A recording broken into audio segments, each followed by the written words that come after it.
দুটি রম্বসের কর্ণের দৈর্ঘ্য যথাক্রমে ৮ সেন্টিমিটার ও ৬ সেন্টিমিটার দেওয়া রয়েছে।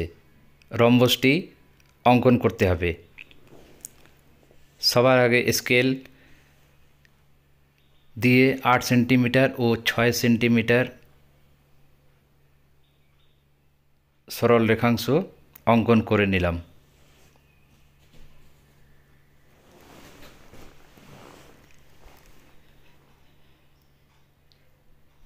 এরপরে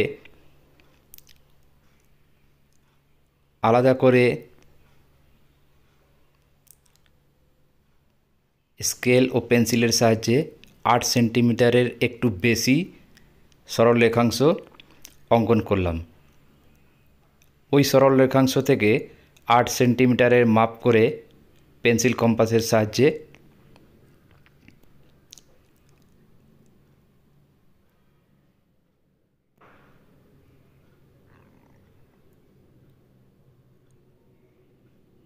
ওখান থেকে কেটে নিলাম।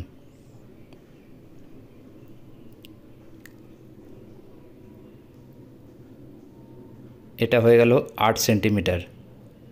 এরপর করব ৬ সেন্টিমিটার সরল রেখাংশকে লম্ব সমদ্বিখণ্ডক করব।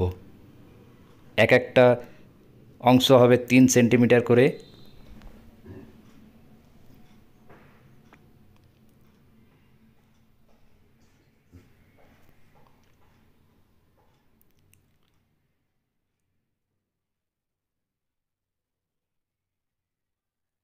আবার ৮ সেন্টিমিটার সরল রেখাংশকেও লম্ব সমদ্বিখণ্ডক করব।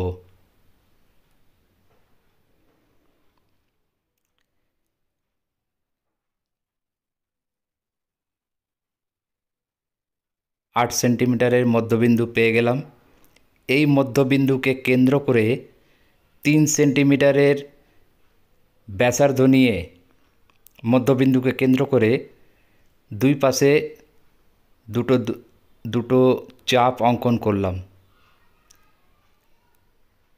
এবং ৮ সেন্টিমিটারের যে লম্ব সমদ্বিখণ্ডক রয়েছে ওই চাপ পর্যন্ত আমি অঙ্কন করলাম। এখানে আমি ৪টে শীর্ষবিন্দু দেখতে পাচ্ছি। এই শীর্ষবিন্দু ৪টে এক এক করে যোগ করে যাব।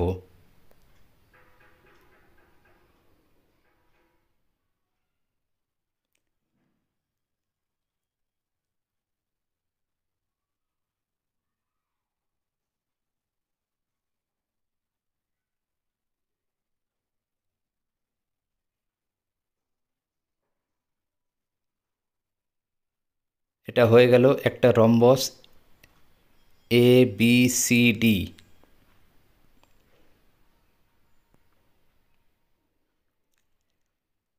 যার AC কর্ণের দৈর্ঘ্য ৮ সেন্টিমিটার এবং BD কর্ণের দৈর্ঘ্য ৬ সেন্টিমিটার।